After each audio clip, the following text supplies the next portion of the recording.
Hello বন্ধুরা, আসসালামু আলাইকুম সবাইকে। ন্যাফ্রন প্লাসের পক্ষ থেকে তোমাদের সবাইকে স্বাগতম। ইতিপূর্বেই তোমরা হয়তো টাইটেল এবং থাম্বনেল দেখে বুঝে গিয়েছো আজকে আমরা সলভ করব 11তম বিসিএসের ইংলিশ অংশের সমাধানটি। তো চলো বন্ধুরা, সময় ক্ষেপণ না করে শুরু করি।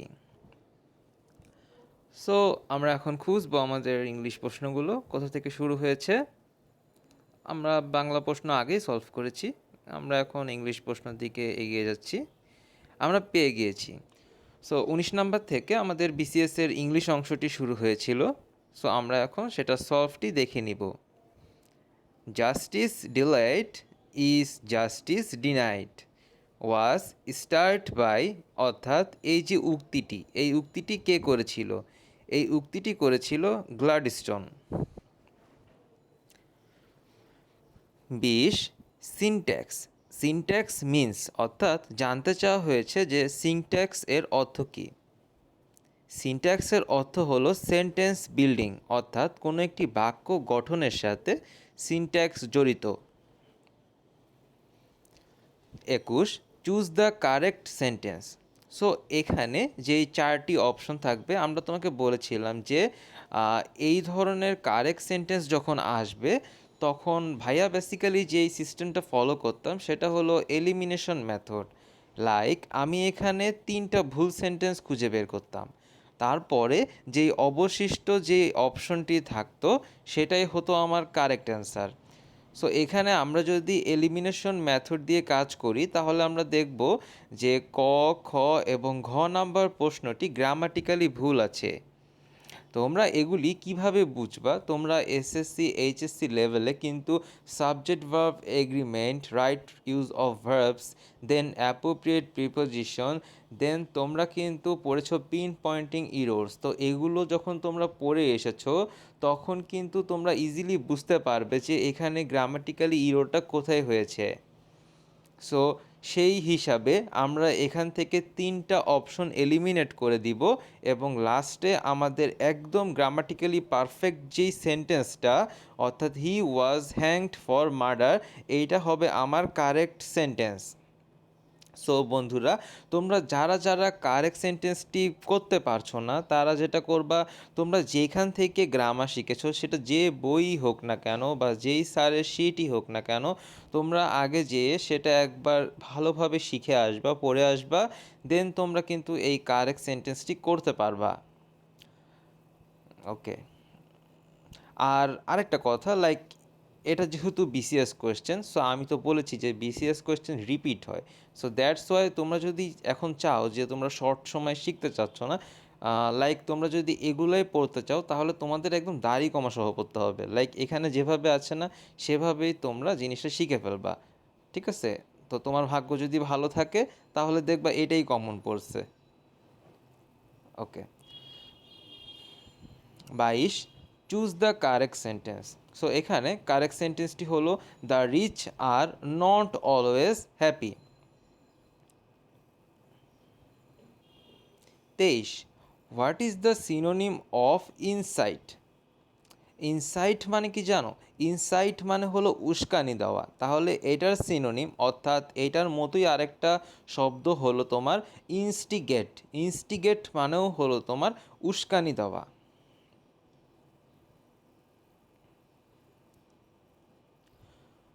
24 what is the antonym of honorary. ঠিক আছে, মানে অনোরারি মানে হলো তোমার অবৈতনিক, অর্থাৎ বিনা বেতনে চাকরি করে এরকম। তাহলে এইটার যেটার এটার অ্যান্টোনিম, অর্থাৎ এইটার অপোজিট তাহলে কি হবে? যে বেতনভুক্ত, যে বেতন পেয়ে চাকরি করে সে, অর্থাৎ অনোরারি মানে অবৈতনিক, অর্থাৎ যে বেতন পায় না। আর এটার অ্যান্টোনিম অর্থাৎ অপোজিটটা হবে যে বেতন বা স্যালারি পায় সে। তাহলে এখানে একটা অপশন আছে দেখো, গ নাম্বারে স্যালারিড, অর্থাৎ বেতনভুক্ত। 25 what is the verb of word ability. So বন্ধুরা, এখানে একটা শর্টকাট নিয়ম শিখিয়ে দিই। লাইক এখানে অ্যাবিলিটি এর ভার্ব তোমাকে খুঁজে বের করতে বলেছে। অ্যাবিলিটি মানে কি? অ্যাবিলিটি মানে হলো সক্ষমতা, যোগ্যতা, রাইট? তাহলে এইটা যেহেতু একটা নাউন, মানে যোগ্যতা ক্ষমতা, তাহলে আমরা জানি যে কোনো একটা নাউনের পূর্বে যদি আমরা ইএন যোগ করি তবে সেটা ভার্ব হয়ে যাবে, ঠিক আছে। লাইক অ্যাবেল, তার পূর্বে আমরা ইএন যোগ করলে হয়ে যাবে ইন অ্যাবেল, মানে অ্যাবিলিটি এর নাউন ফর্ম হলো অ্যাবেল মানে যোগ্য, আর তার সামনে যদি আমরা ইএন যোগ করি তাহলে সেটা হয়ে যাবে ইনঅ্যাবেল। তাহলে আমাদের এটা কিন্তু ভার্ব ফর্মে চলে আসলো। ওকে,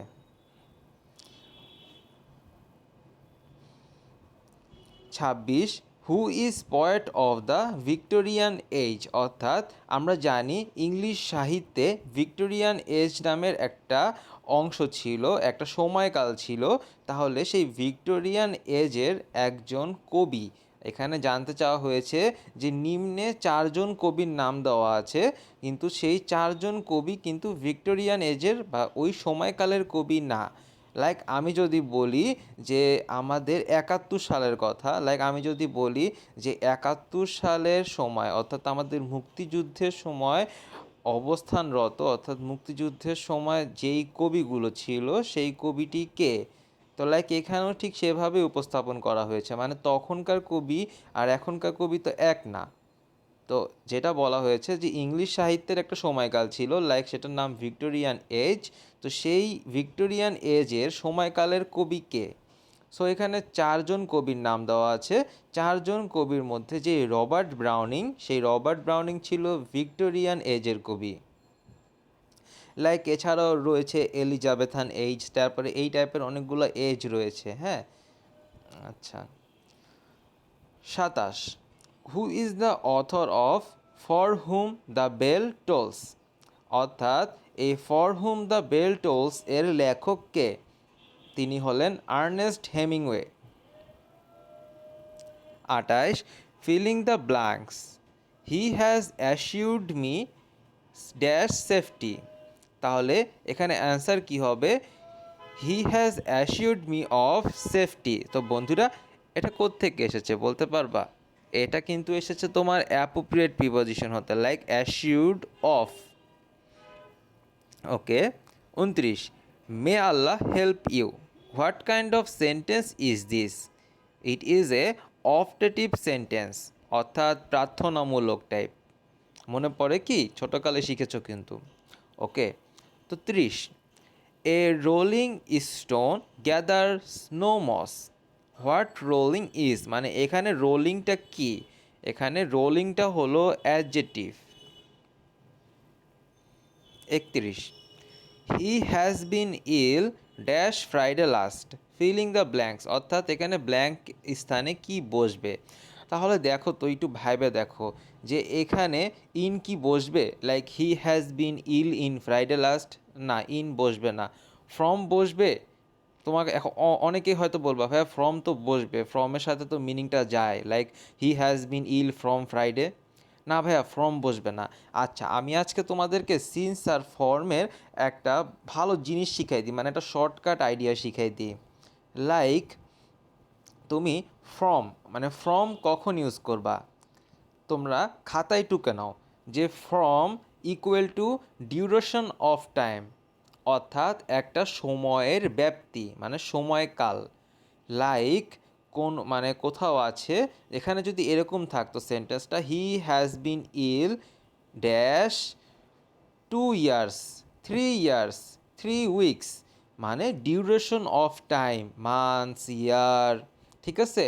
তো এই টাইপের যে সেন্টেন্স, সেই সেন্টেন্সের ক্ষেত্রে এখানে বসতো he has been ill for 2 years or 2 months or 2 weeks, কিন্তু এখানে যেহেতু ডিউরেশন না, এটা হলো পয়েন্ট অফ টাইম, তাহলে সিন্স বসবে কখন, পয়েন্ট অফ টাইমের ক্ষেত্রে।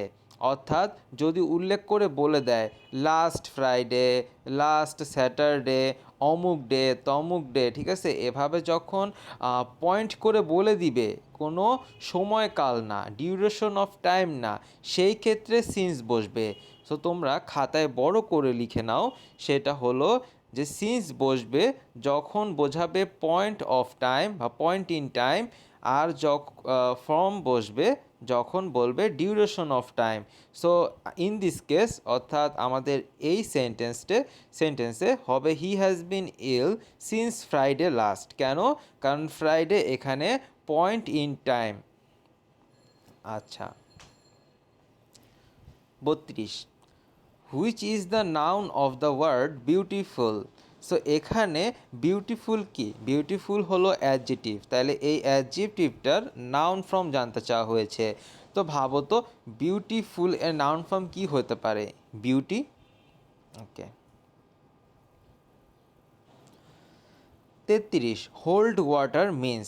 হোল্ড ওয়াটার হলো একটি ইডিয়ম। সো এখানে হোল্ড ওয়াটার কি বোঝায়? হোল্ড ওয়াটার মানে হলো bear examination. 34 out and out means. Out and out means হলো থ্রো আউটলি। সো বন্ধুরা, আমাদের 11তম বিসিএসের ইংলিশ অংশের সমাধান শেষ হলো। আশা করি আমার আজকের ক্লাস তোমাদের খুব ভালো লেগেছে। আমি চেষ্টা করেছি আজকে একটু ব্যাখ্যা করে তোমাদের বোঝানোর। আসলে আমি চেষ্টা করে যাচ্ছি, মানে তোমাদের যেভাবে সুবিধা হয়, তোমরা যেভাবে উপকৃত হও, সেভাবে আমার ক্লাসগুলো কন্টিনিউ করার। আর এখনই কেউ বের হয়ে যেও না, কিছু কথা বলি শুনো, ঠিক আছে? তারপরে তোমরা বের হয়ে যেও, সারাদিন সময় আছে, তখন তোমরা খেলাধুলা করো। তো এখন যেটা বলতেছি সেটা শোনো। লাইক বিউপি এক্সাম কিন্তু পিছাতে পারে, হ্যাঁ। এটা কিন্তু মানে এমন না যে যা বলছে হবেই, কারণ আগেও পিছাইছে, এখনও পিছাইতে পারে।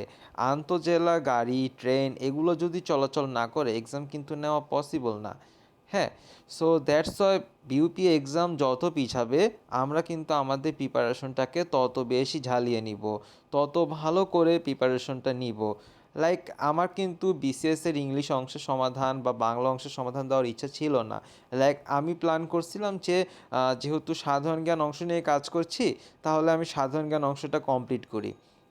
কিন্তু যেহেতু পরীক্ষা পিছালো, তোমরা তো টাইম পেলা, সো আমি চেষ্টা করতেছি যে এই টাইমটাকে ইউটিলাইজ করার, মানে তোমাদের জন্য যেন সবচেয়ে ভালো সার্ভিসটা আমি প্রোভাইড করতে পারি, আমি সেই চেষ্টাটা করতেছি। লাইক আমি যদি আরও 1 মাস টাইম পাই, তখন আমি চিন্তা করব এই 1 মাসে আমি আরও কি করতে পারি যেটাতে তোমাদের বেস্ট প্রিপারেশন নেওয়া হয়ে যায়। তোমরা হয়তো লক্ষ্য করছো ভাইয়া কিন্তু ভাইয়ার চ্যানেলে ওই টাইপের ভিডিও ছাড়ি না। বিউপিতে কীভাবে চান্স পাবো, BUP admission preparation A to Z, বিউপির অমুক, বিউপির তমুক, পরীক্ষা পিছাইলে কি হবে, পরীক্ষা আগাইলে কি হবে, আসলে এগুলো না পুরো টাইম ওয়েস্ট। এগুলো জাস্ট অ্যাটেনশন সিকিংয়ের জন্য, ভিউ গেইনসের জন্য, সাবস্ক্রাইবার গেইনসের জন্য, কিছু অ্যাডস দেখিয়ে কিছু টাকা কামানোর জন্য। লাইক আমি এটা ভাবি না, ঠিক আছে? আমি এই কাজ করি না। আমি কিন্তু আমার ক্লাস কন্টিনিউ করতেছি, আমি কিন্তু ওই রকমভাবে জাস্ট কথা বলে তোমাদের সময় নষ্ট করার মতো কাজ আমি করতেছি না। আমি চাই না তোমাদের বিন্দুমাত্র সময় নষ্ট হোক। আমার কাজ তোমাদেরকে শিখানোর, আমি আমার কাজটা করতেছি এবং সামনেও করব। আশা করি তোমরা আমার সাথে থাকবা, ভালো থাকবা, সুস্থ থাকবা এবং বিউপিতে তোমরা চান্স পাবা। সো ভালো থেকো তোমরা সবাই। ধন্যবাদ সবাইকে।